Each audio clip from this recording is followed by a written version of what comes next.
7 വർഷം മുമ്പ് അയ്യപ്പ ഭക്തരെ വല്ലാതെ വേദനിപ്പിച്ച അവരുടെ വികാരത്തെ ബോധപൂർവം വ്രണപ്പെടുത്തിയ പിണറായിയും അദ്ദേഹത്തിന്റെ CPIM എന്ന രാഷ്ട്രീയ പാർട്ടിയും സർക്കാരും പെട്ടെന്ന് എങ്ങനെയാണ് അയ്യപ്പ ഭക്തരായി മാറിയത് എന്ന ചോദ്യം പലരും ചോദിക്കുന്നുണ്ട്.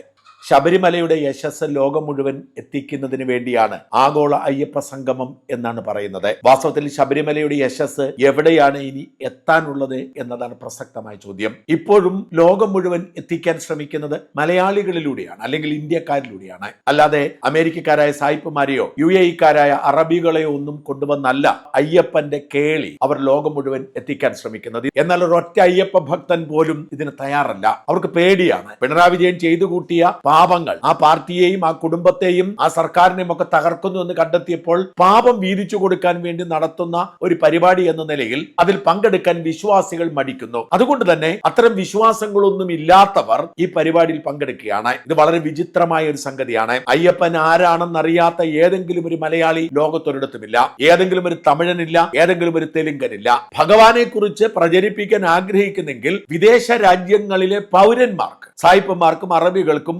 ഒക്കെ പ്രചരിപ്പിക്കാൻ ശ്രമിച്ചിരുന്നെങ്കിൽ മനസ്സിലാക്കാൻ കഴിയുമായിരുന്നു. എന്ന് മാത്രമല്ല, അറിയാവുന്ന അയ്യപ്പ ഭക്തർക്ക് അവിടെ പ്രവേശിക്കാൻ സമയവും സാഹചര്യവുമില്ല. ഉള്ളവരെ വഴിയിൽ തടഞ്ഞു വിടുകയാണ്. അതുകൊണ്ട് തന്നെ ഇതിന് ലക്ഷ്യം തട്ടിപ്പാണ്. അവർ പറയുന്നതൊക്കെ വ്യാജമാണ്. ഇതിന്റെ പേരിൽ ഊരാളുങ്കൽ സൊസൈറ്റിക്കോ അല്ലെങ്കിൽ സർക്കാരുമായി ബന്ധപ്പെട്ട ചില ഏജൻസികൾക്കോ പാർട്ടി നേതാക്കൾക്കോ ചില കോൺട്രാക്ട് പണം കിട്ടും എന്നല്ലാതെ ഒരു മെച്ചവുമില്ല. ഇതിന്റെ പിന്നിലുള്ളത് പിണറായിയുടെ ദൈവഭയമാണ്. പുറമേ ഭൗതികവാദിയായിരിക്കുകയും അകമേ ദൈവഭയത്താൽ വിറയ്ക്കുകയും ചെയ്യുന്ന ഒരു ഭീരുവായി പിണറായി വിജയൻ മാറിയിരിക്കുന്നു. ശബരിമലയിലെ ആചാരങ്ങൾ ലംഘിക്കുന്നതിന് നേതൃത്വം കൊടുത്തു എന്നത് മാത്രമല്ല, കോടിക്കണക്കിന് രൂപ ഈ 10 വർഷ കാലയളവിൽ ദേവസ്വം ബോർഡിലെ രാഷ്ട്രീയക്കാർ അടിച്ചു മാറ്റിയിട്ടുമുണ്ട്. ഭഗവാന്റെ പണത്തിൽ അവർ നടത്തുന്ന തിരിമറികൾ ഞെട്ടിക്കുന്നതാണ്. പത്മകുമാർ ദേവസ്വം ബോർഡിന്റെ പ്രസിഡന്റ് ആയിരുന്ന കാലത്ത് ഏതാണ്ട് 300 കോടിയോളം രൂപയാണ് തിരുവിതാംകൂർ ദേവസ്വം ബോർഡ് SBIയിൽ നിന്ന് മാറ്റി ധനലക്ഷ്മി ബാങ്കിലേക്ക് മാറ്റിയത്. അതിന്റെ പിന്നിൽ വലിയ ഇടപാടുകൾ ഉണ്ടായിരുന്നു.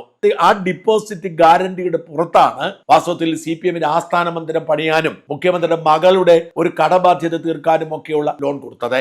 ഇങ്ങനെ ഭഗവാന്റെ പണം എടുത്തുകൊണ്ട് പാർട്ടി മന്ദിരം പണിയുന്നതിനുള്ള ഈടാക്കി മാറ്റിയത്, അല്ലെങ്കിൽ മകളുടെ കടബാധ്യത തീർക്കുന്നതിനുള്ള ഈടാക്കി മാറ്റിയതൊക്കെ ഇപ്പോൾ തിരിഞ്ഞുകുത്തുകയാണ്. ഈ ഭയമാണ് വാസ്തവത്തിൽ പിണറായി വിജയനെ ആഗോള അയ്യപ്പ സംഗമം എന്ന ഈ തട്ടിപ്പിലേക്ക് കൊണ്ടുവന്നത്.